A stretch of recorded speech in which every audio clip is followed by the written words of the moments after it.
very much, John, and good evening, everyone, and welcome. It's great to see so many people here, and especially on the night of the NHL playoffs. I was actually, to be honest, I was really happy that the Canucks lost on Monday night, so now we know that this is not the last game of the series tonight, because otherwise I might not have been here myself. Okay, so there's 3 points that I'd like to make this evening and talk about a little bit this evening. First of all, how science has made God obsolete. Secondly, why it's so hard to let go of God. Third, humanism being good without God.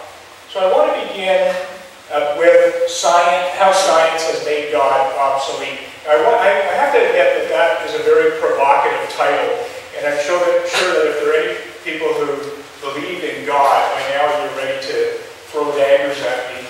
But please bear with me. The point that I'm making here is that science has made it very difficult for many people, and impossible for many people, to believe in God. So up until about 400 years ago, the prevailing Western worldview was completely compatible with the traditional Christian faith. There wasn't any kind of conflict between religion and what was known at that time. This is a depiction of the conception of the universe that is portrayed in the Bible. And basically there is a flat earth. They believed that the earth was flat, was in the center of the universe. And then the sky, they believed, was a kind of a canopy or a dome that was stretched high above the earth. It's referred to as the firmament in the Bible. And the sun and the moon and the stars and the planets moved around on the surface of this dome. And then up above the dome, or the firmament, of course, is heaven. And that's where God and his angels dwell. And heaven is a spiritual realm. It functions according to different laws from the laws of nature here on earth.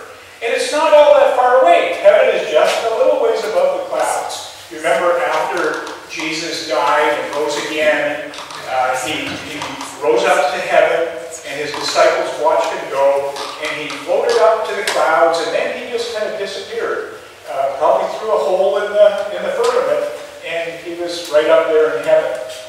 And then, of course, down below, you have hell. And then the whole thing is supported by these great columns. And it's hard to know, I don't know if anybody ever thought about, well, what are those columns standing on? But presumably they just keep on going down forever. So it's a cozy little 3-story universe that the Bible is based on. God, according to the Bible, God created the earth and all living things in their present form a few thousand years ago. So the earth is not very old. You've probably heard of Bishop Ussher, who was an Anglican bishop in the mid-1600s, who studied the genealogies of the Bible and calculated that the creation occurred in 4004 BC. And even pinned it right down to the exact date. It was October 23rd, 4004 BC.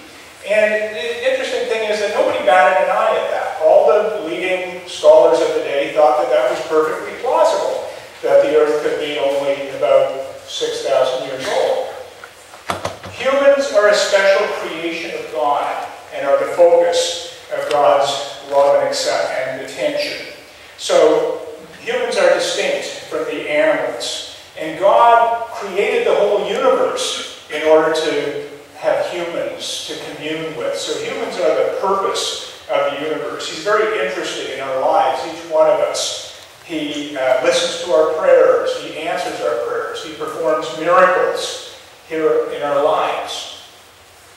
Humans have an immortal soul which survives after the death of the body. Your soul is the real you that is made up of a different kind of substance, a spiritual substance from the physical body, and will go on after you die. So all of these beliefs were very easy to believe 400 years ago. But then, in the early 1600s, you had the emergence of science. And it's really difficult for us today to imagine what a revolutionary new way of thinking this was. Up until that time, knowledge of the natural world was based on Greek philosophy, the writings of people like Plato and Aristotle, which was all based on a priori reasoning and conjecture and speculation. There were all kinds of untested assumptions that they had about the world that they had just never really checked out to see if they were true or not. And then scientists came along with the idea of systematic empiricism and said, instead of philosophical speculation, let's look objectively at nature itself through careful observation and experimentation to understand how nature works. And of course, we all know today that science has proven to be this incredibly powerful method for arriving at truth and understanding about the natural world. Just think of all the knowledge that we have today as a result of science and how much it has changed our lives that they just didn't have even a few hundred years ago. I'm not saying that all the discoveries of science are for the better necessarily, but it is certainly a very powerful way of understanding reality. Now, at first, most of these scientists were themselves religious believers, and they assumed that their study of creation would teach them more about God, the Creator. There was the idea of natural theology, which was that science, what we learn about nature, complements revealed theology in the Bible. But of course, that's not how it worked. One by one, scientific discoveries stripped away the underpinnings of the traditional Christian worldview until ultimately God became obsolete. So I just want to touch on a few of the major findings that I think really impacted on this traditional religious belief system. We could obviously go into a lot of detail on this. So first of all, you have Galileo, early 1600s, looked up into the heavens with his new telescope, and he discovered that rather than the sun and the planets circling around the earth, as everybody had believed for thousands of years, actually the earth, along with the other planets, circles around the sun. And so suddenly the earth was no longer the center of the universe.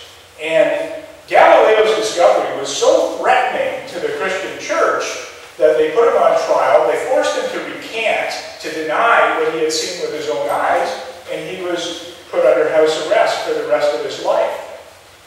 Late 1600s, Isaac Newton discovered gravity. And the really important thing here is that he recognized that the same force that causes an apple to fall to the ground here on Earth is the force that keeps the Earth in orbit and the other planets in orbit around the sun.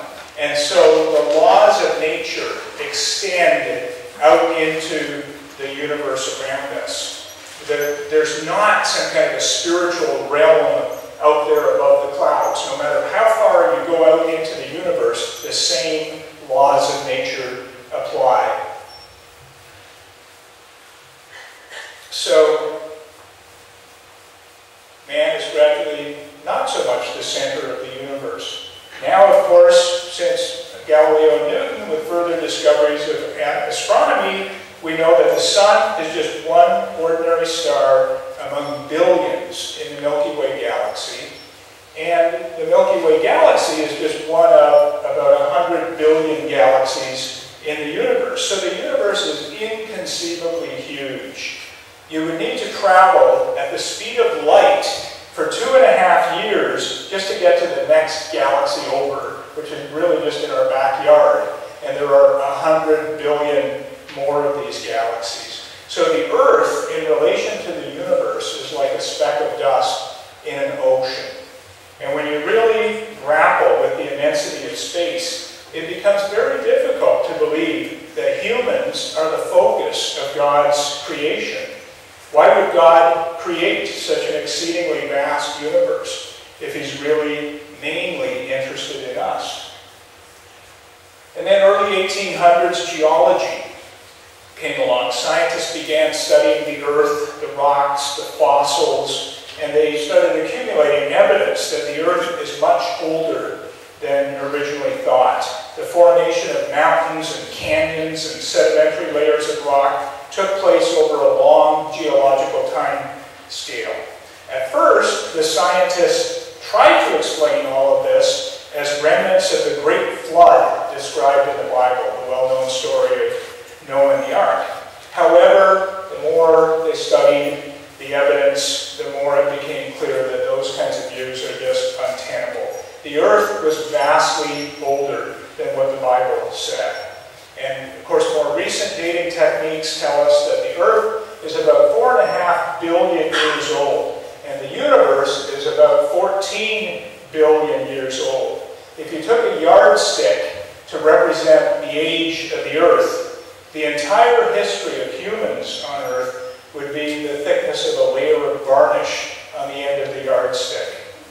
So once again, not only in distance, but in time, we become very insignificant. If God is so interested in humans, why did he take so long to get around to creating them?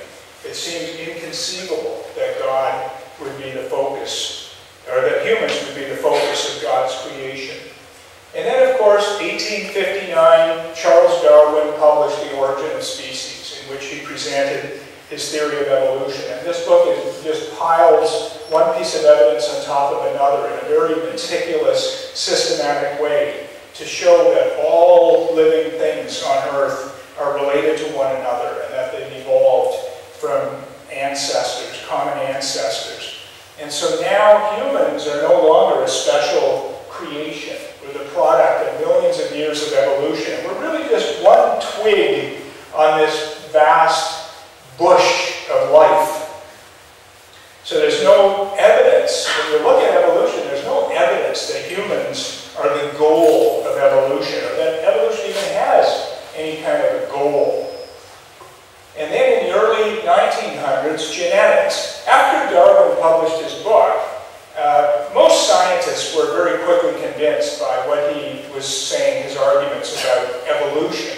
But they weren't also sure about his theory of natural selection as the mechanism for evolution. And the problem was that at that time they didn't have any knowledge of genetics. And so they couldn't explain why inherited traits persist, why they don't get washed out over several generations. But by the 1930s, they had rediscovered Mendel's earlier research on genetics, and they had conducted a lot of genetic research, further genetic research, and this led to the neo-Darwinian synthesis, which really brought together the theory of natural selection and modern understanding of genetics. And Darwin's whole theory of evolution through random genetic mutation and natural selection became well established in science. So it's a simple concept, but it's a really powerful one, that random mutations in genes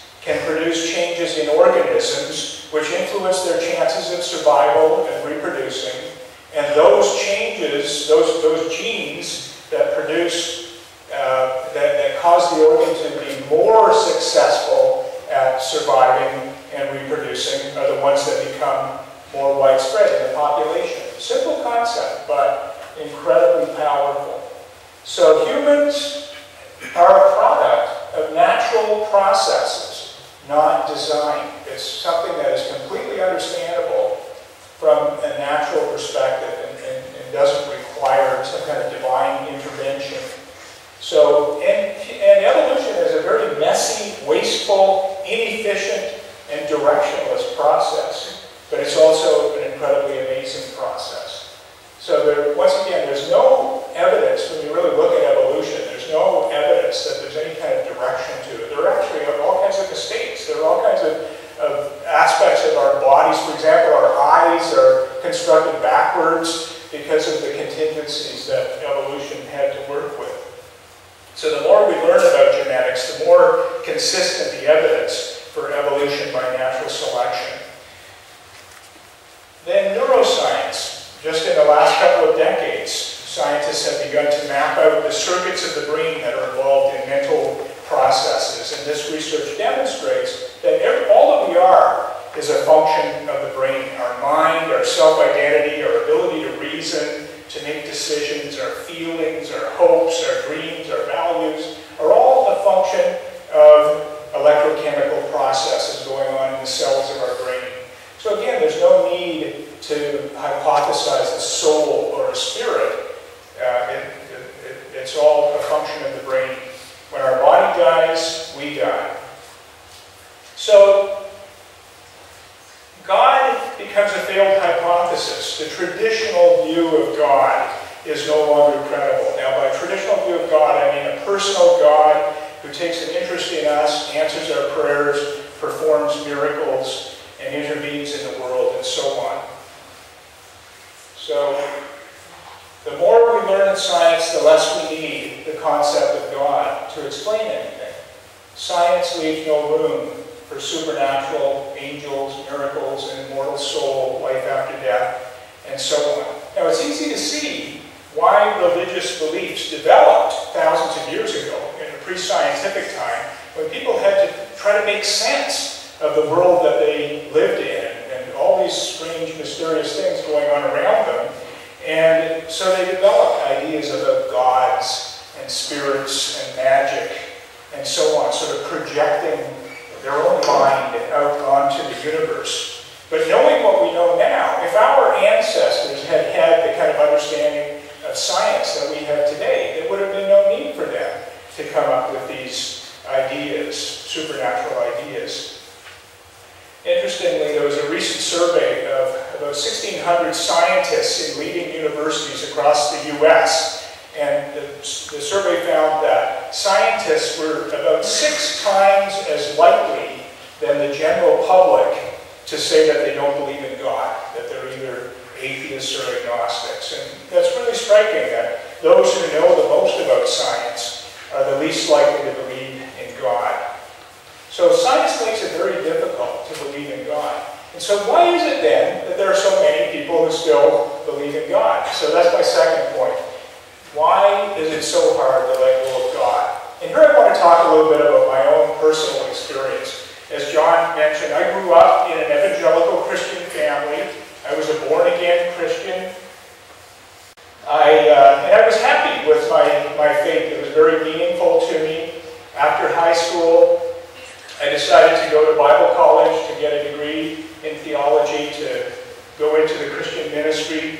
Even as a student, I worked as a student minister for 2 years in a small Presbyterian church, preached every Sunday, and conducted a few funerals while I was there as well. And then later I served as an associate pastor in a larger Evangelical Christian congregation. And even during that time, I was already starting to have some doubts. I was reading books on philosophy and theology and church history and biblical studies. And the more I read, the more I realized that, well, what I was taught was not necessarily so solid and well established. And I started questioning things. So I decided to go back to university, and eventually I completed a PhD in clinical psychology. And as John mentioned, I've been at the University of Western Ontario ever since then. And so during those years, I read a lot, again, in science. I was reading books on biology and evolution. Richard Dawkins, Stephen Jay Gould were books that I devoured, and I found it very fascinating, but I also found that it made it, again, more and more difficult for me to hold on to my faith. And eventually, I just came to realize I just don't believe in God anymore. And I have to say that that was a very painful process for me. It was a very difficult thing for me to lose my faith. I would say that it was almost like a death in the family. I had to go through a grieving process. You know, Elizabeth Kubler-Ross talks about the stages of grief, how people go through denial and anger and depression, and then finally arrive at acceptance. And I'm sure that I went through all those stages multiple times over a number of years before finally arriving at acceptance. And I'm happy to say that now I'm happier than I was as a Christian. I feel more in control of my own life, more in touch with reality, more sort of integrated in a sense. But it was a long, difficult process to get there. And I also have to say that I had a number of humanist friends, who tell me that it was not such a difficult thing for them to lose their faith. And actually, in fact, they were actually quite happy to kind of leave their faith behind and go on. But I think that they would probably agree with me that their experience of religion was not so powerful and positive and meaningful for them as it was for me. For them, a lot of them talk about how they saw the church as being oppressive and corrupt and abusive and so on. They were glad to be rid of it. But for me, it was a very positive, meaningful kind of thing. And I think that there are many other people with strong religious faith in our society for whom it would be just too painful to even contemplate life without their faith. So why is this? Well, I think that there are many benefits of religion for the individual, very real, genuine benefits. Now, of course, at the same time, there's no doubt that religion is the source of a lot of evil in the world. Intolerance, bigotry, discrimination, persecution, war. You think of, the religious fanatics and terrorists and the suppression of rights and so on. So religion is capable of doing a lot of harm. But at the same time, for many individual believers, their religious faith is a very positive, profoundly satisfying thing. Religion gives people a sense of community, belonging, social support. Going to church regularly, engaging in singing and prayer and rituals with other believers gives people a sense of solidarity with a caring community. They feel like they're a part of a larger family that will provide support in time of need. Religion gives people a sense of morality, ethics, and values. It makes them want to live an honest, ethical life. It gives them a sense of transcendence, spirituality, awe, and beauty. Just think of all the beautiful music and architecture and paintings and sculpture that are inspired by religion. Many Christians talk about how meaningful their relationship with God is through prayer when they're communing with God. And so, even though there might not be a lot of objective evidence for the existence of God, for many people that subjective experience of the reality of God's presence in their life is very compelling and something that they don't want to lose. Religion gives people hope, optimism, self-worth, a sense of meaning and purpose in life. It gives them reassurance during times of distress and uncertainty and pain and death. It gives them happiness. There's a lot of research showing that people who are actively religious are actually happier on average than people who are not actively religious. And there's a recent study showing that this is due to the supportive social relationships that religion brings that I was talking about.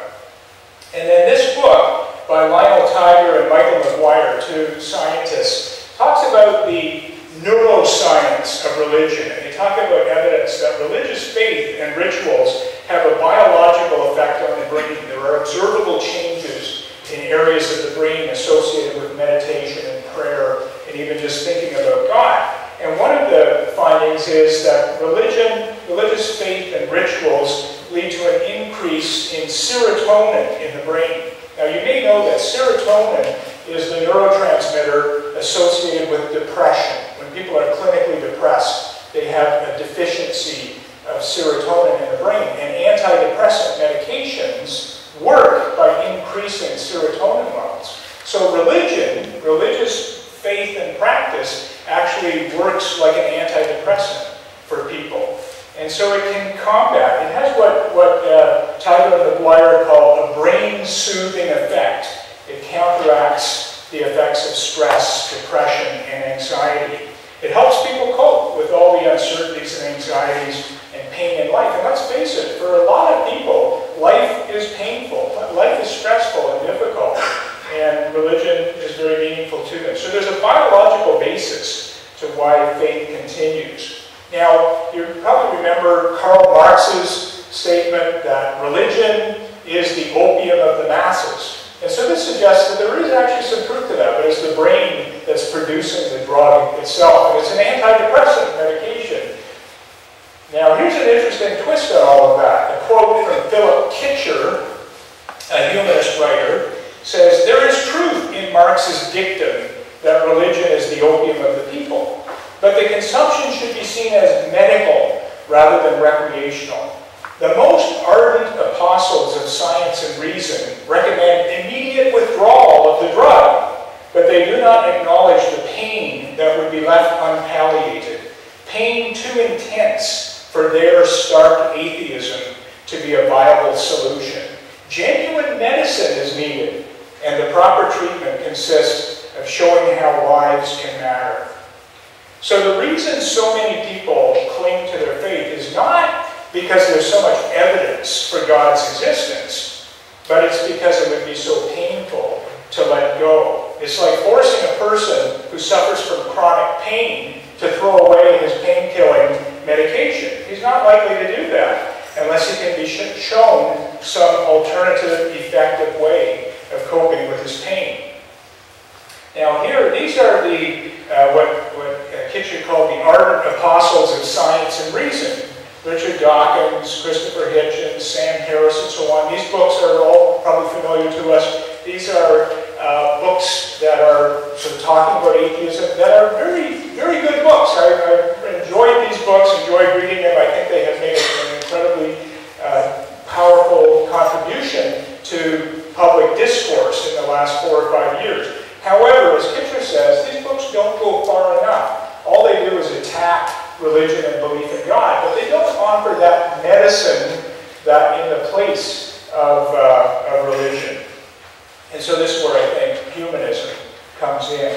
So just before talking about humanism, I just want to acknowledge that there are a lot of people today who are Christians, probably more liberal Christians, who attempt to reconcile God and science. So they completely accept science, all the discoveries of science that I was talking about, evolution, the age of the universe, and so on, and yet at the same time they continue to believe in God and spirituality and so on. But what happens is that they need to redefine God in some way. As I was saying, the traditional view of God is really incompatible with science when you really look at it. And so God becomes redefined. And so Spinoza's God, Spinoza talked about nature being God. Nature is God. Or Paul Tillich, well-known Protestant theologian of the early 1900s, said that God is ultimate concern. Whatever we are most concerned about, that is God. So for some people, that might be the Toronto Maple Leafs, for example. And so, to me, it's kind of a watered-down notion of God. This book, The Case for God, by Karen Armstrong. Karen Armstrong is a really incredible scholar of church history, and I found her books really interesting. But in this book, which she seems to be arguing for God, right? The case for God.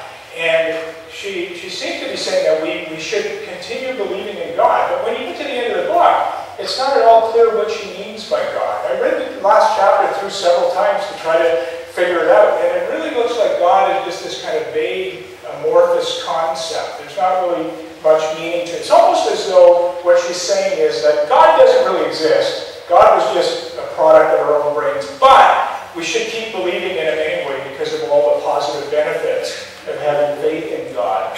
So what happens is that God becomes reduced to a metaphor. God is the ground of all being, the divine essence of the universe, the spirit of love, or whatever. And it seems to lose all meaning.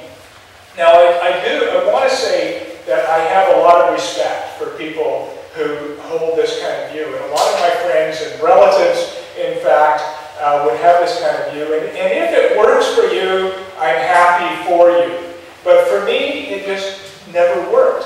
For a number of years while I was losing my faith, I attended liberal Christian churches. And I just found that concept of God just didn't work for me. I grew up with a very robust kind of concept of God. And this was kind of a watered-down, sort of wishy-washy kind of idea. And it just made more sense for me to just go all the way and just stop believing in God altogether.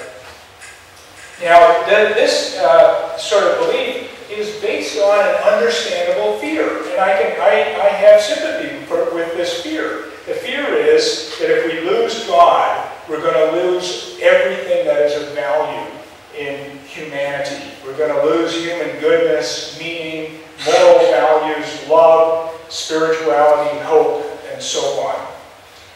But I can understand that fear, but I think it is an unfounded fear.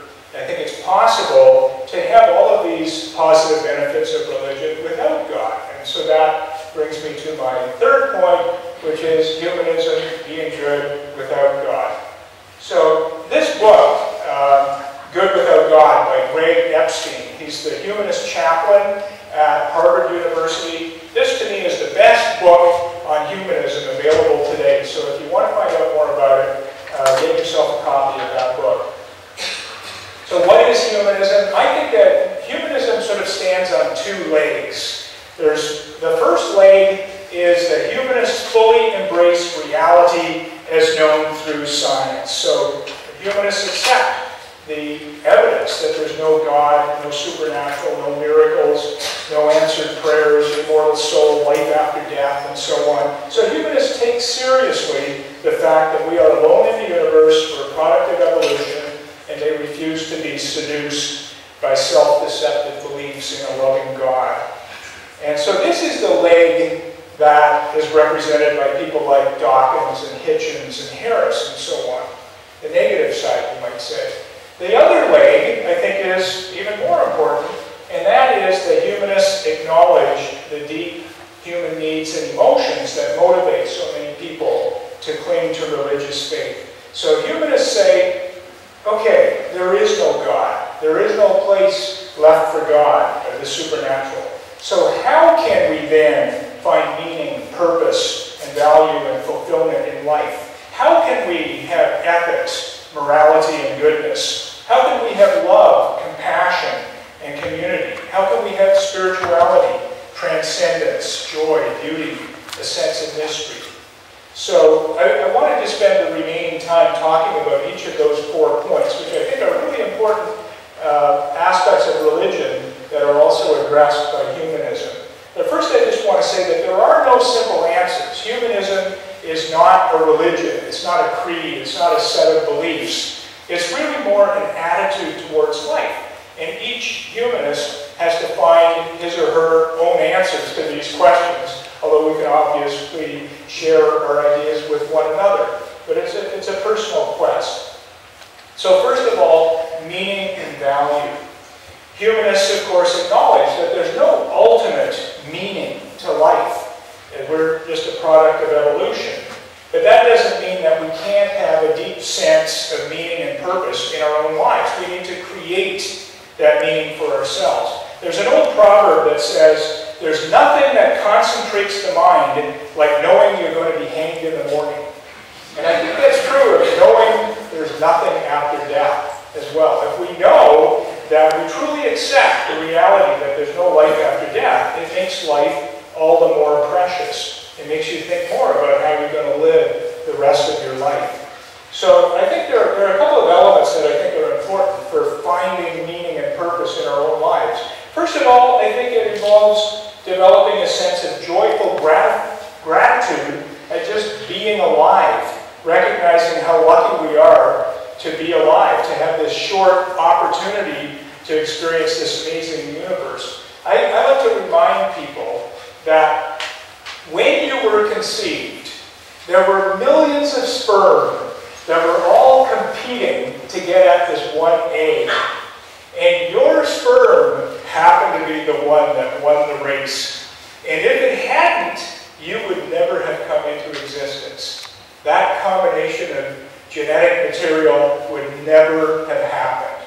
And so, a lot of people dream about winning the lottery and they think about how wonderful it would be if they won the lottery. Well, the reality is that we've all already won the lottery at the moment of conception. And, it's important to remind ourselves of that every now and then. Another thing I think is to seek to grow and to achieve one's own potential, to be always open to learning new things and growing and developing. We each have our own abilities and talents and skills and opportunities. And so developing, no matter how old you are, you can still learn new things and develop. And part of that is also involves striving to overcome our anxieties and phobias and weaknesses and bad habits, and so on. So continuing to grow through life and not being stagnant, I think, brings meaning to life. And then thirdly, making a difference in at least some small way. Caring for others, caring for the environment, might be through our work or volunteer activities or in our relationships with family and other personal relationships. So again, I think meaning comes from being fully engaged and living with integrity. Second, ethics, being good with God. A lot of believers say, well, how can you be good without God? How can you have morality without God? Of course, as a humanist, there's no divine guidance for ethics and morality. It doesn't come from some ancient book. So we need to struggle ourselves with ethical issues. We have to develop an ethics that is based on careful understanding of human needs and experience and reason.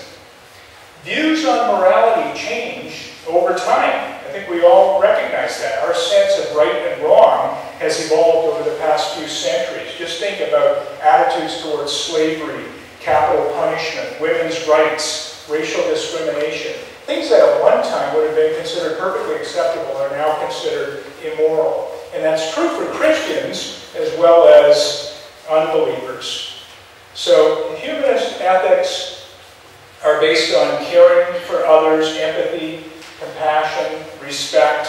Thousands of years of human experience have shown that a truly happy life and fulfilling life does not come from a purely self-centered, hedonistic approach, the dog-eat-dog kind of mentality. The golden rule, which is present in most religions, it applies for humanists as well. Do unto others as you would have them do unto you.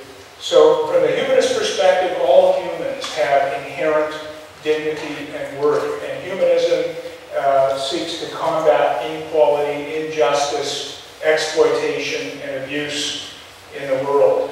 Ethics also involves caring for the natural world around us, recognizing the limits of the Earth's natural resources. We need to ensure that these resources are managed carefully and not wasted. We want to make sure that we have a healthy, plentiful Earth that we can leave for our children and grandchildren. So an ethical life is something that humanism is very concerned about. And then third, love and community.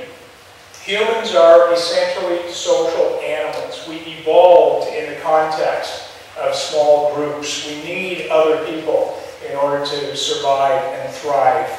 And of course, this is, as I said, this is where religions have been so successful, bringing people together into close-knit groups. And it's important for humanists as well to work at maintaining, nurturing, enriching our relationships, learning how to love appropriately, how to resolve conflicts, how to get along with others, whether in our family or our friendships, work relationships. So this is one area where I would say humanists still need to work on, building a sense of caring community. Like I said, this is where religions excel, bringing together a whole congregation. And I think as humanists, we need to work more at developing that sense of community. As Adrian Mack said, we need to sing hymns together. We have to have a hymn book that we can sing together, eat meals together, get to know each other, work together to get involved in social action and so on. Many humanists find this kind of community in the Unitarian congregations, and I myself have found that the local Unitarian fellowship to be a really important source of community and fellowship in a place where you don't have to believe in God and the supernatural. And then finally, spirituality. I put spirituality in quotation marks because it's a problematic word. It has connotations of religion. It has connotations of dualism, spirit as opposed to body. But I think it's not so much the word, but the concept behind the word that I think is very important. It's a valuable aspect of human experience that, again, I think can be separated from religion. It's something natural rather than supernatural, and something that I think humanists need to cultivate and celebrate.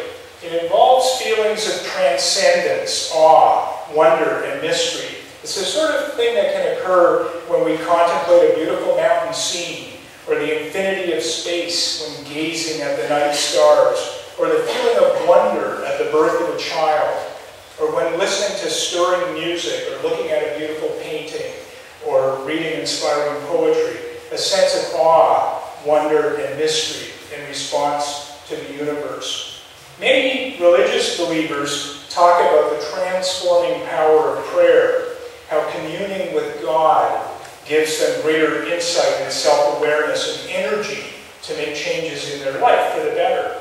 And I think that this is something that can be experienced through meditation and mindfulness without belief in God. And I think that as humanists, we need to explore some of these secular pathways to spirituality. So humanism has to do with emotion as well as reason.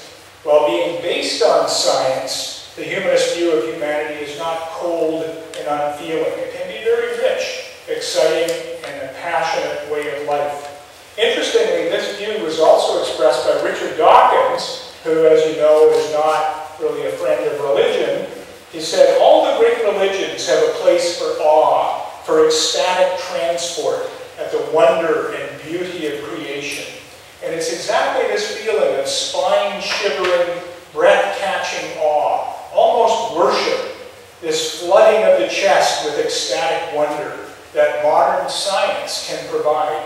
And it does so beyond the wildest dreams of saints and mystics. So, in conclusion, you may already be a humanist without knowing it. Humanism is really, as I say, it's an attitude toward life. A humanist is someone who says, I want to live a good life, even though there is no God. I want to live a meaningful life, a life of value, caring, integrity. I want to make a difference. I want to leave this world a better place in some small way. I want to live life to the fullest. And humanism requires courage and effort. There are no easy answers. It involves facing reality squarely and honestly without self-deception. Religion is easy. All the answers are given to you. All you have to do is accept, believe, don't worry, don't think.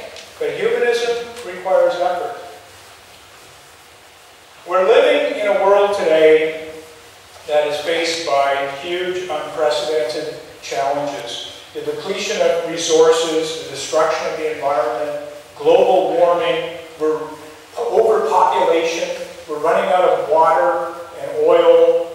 We've got religious fanaticism, terrorism, intolerance. These are huge problems that we need to deal with. And I think it's very important that we join together with other human beings in mutual understanding to work together for the common good. Religion is not going to disappear anytime soon. And I think that humanists need to work in cooperation with open-minded religious people to help change the world. What I've been trying to show is that for many of us, science has made it difficult or even impossible to believe in God and religion. But for many believers, their experience of faith in God makes it very difficult for them to stop believing in God. And so I think we need to have respect for one another and avoid getting into these vitriolic arguments about God and religion. If you ever looked at some of these discussion pages on the internet where people just go back and forth, they get very rude and abusive and use hateful language toward one another. So I think what we need to do is live in a way that demonstrates that love